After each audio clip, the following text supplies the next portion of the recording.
Olá, sejam bem-vindos ao episódio número 19 do podcast PIA Solicitadores. O meu nome é Rafael Parreira e hoje vamos falar sobre um mecanismo fiscal que foi aprovado esta sexta-feira na Assembleia da República, dia 26 de novembro de 2021, e que consiste na criação de um sistema de conta corrente entre os contribuintes e o fisco. Ou seja, o que vai permitir é aos contribuintes compensar eventuais dívidas fiscais com créditos fiscais de que sejam titulares. Aqui, no âmbito da palavra contribuintes, estamos a falar não apenas de pessoas singulares, mas também de pessoas coletivas. Relativamente aos impostos que são abrangidos por esta medida, eles são vários e incluem o IRS, IRC, IVA, impostos especiais sobre o consumo, o IMI, IMT, adicional ao IMI, imposto de selo, imposto único de circulação e imposto sobre veículos. Portanto, um leque bastante alargado de impostos que vai ser abrangido por esta medida. É uma medida muito interessante porque, na prática, o que vai permitir, e eu creio que aqui será especialmente interessante para as empresas, é que, em termos de receitas e circulação de valor, será completamente diferente ter, por exemplo, uma dívida fiscal no valor de 10 mil euros, que terá de ser paga integralmente, e depois aguardar 2, 3, 4 meses para entrar um crédito tributário de 15 mil euros, por exemplo. Isto porque, em termos de operação para a empresa, pode ser muito penalizador em determinado mês ver sair das suas contas 10 mil euros, sabendo perfeitamente que teria 15 mil a receber por parte do Estado. E, portanto, o que vai permitir é precisamente esta compensação de dívidas com créditos de natureza tributária. E também é interessante a forma como este processo é disputado, porque sê-lo-á através do portal das finanças, tanto no caso das pessoas singulares como no caso das pessoas coletivas, e pode ser apresentado assim que é liquidado o imposto, ou seja, assim que é devido o imposto, nós podemos imediatamente pedir a ativação deste mecanismo de compensação, deste sistema de conta corrente, e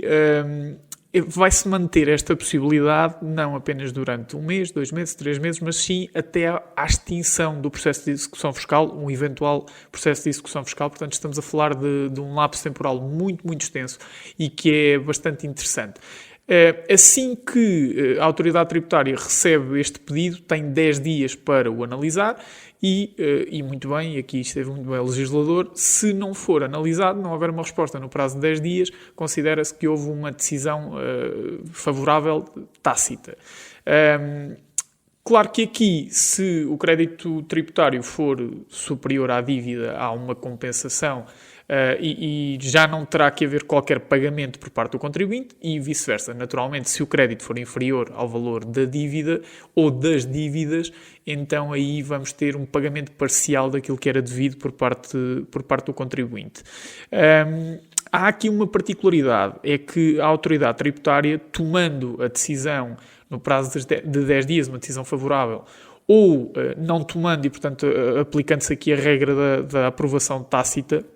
não fica bloqueada e não fica sem poder reverter esta compensação. Isto porque, na verdade, a autoridade tributária vai ter 1 ano a contar da data em que foi pedida a compensação para intentar uma ação judicial com a finalidade de ser declarada a ineficácia da compensação. Isto porque, eventualmente, poderiam, na data em que foi pedida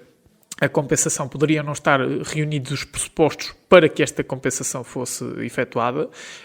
Estamos a falar de diversas situações, mas basta que tenhamos um eventual pedido de compensação com base no reembolso de IVA que na verdade não existia ou que foi mal calculado, e aqui já temos uma compensação que tem de ser ineficaz, e aqui a autoridade tributária vai ter 1 ano a contar do pedido de compensação para anular esta compensação. Portanto, apesar de termos um prazo bastante curto para ser tomada a decisão,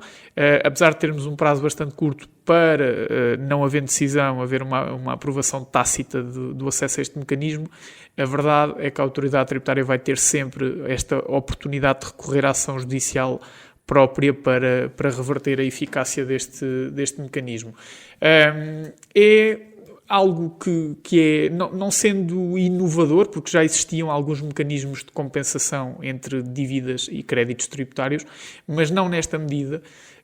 e por isso é interessante perceber que há aqui uma certa uma certa agilidade na relação entre o contribuinte e o Estado. E, de facto, para quem trabalha diariamente com tributos e para quem trabalha diariamente com pagamentos e recebimentos ao Estado e do Estado, este mecanismo vai ser muito, muito interessante. Apesar de já ter sido aprovado agora em novembro de 2021, este diploma só vai entrar em vigor a 1 de julho de 2022 e a justificação para este lapso temporal está relacionada com a adaptação do Portal das Finanças a esta nova realidade, porque vão ter que existir algumas adaptações técnicas e a criação de algumas funcionalidades, como é óbvio, e por isso o Estado tem aqui até o dia 1 de julho de 2022. Esperemos que cumpra, nem sempre isso acontece, esperemos que desta vez se inclua no leque das exceções e que este mecanismo vá para a frente. Portanto, para já é isto, vamos mantendo atualizados relativamente a este sistema de compensação. Se tiverem dúvidas já sabem como nos contactar, através do nosso e-mail geral@pa-solicitadores.pt. Continuem a seguir o nosso podcast, continuem a seguir-nos nas redes sociais. Se quiserem que falemos de algum tema em específico, seja no podcast, seja através dos nossos vídeos no TikTok, no Instagram, basta sugerirem, mandem mensagem, mandem e-mail, nós vamos analisar, vamos responder certamente. Agradecemos sempre o vosso apoio, muito obrigado e até ao próximo episódio.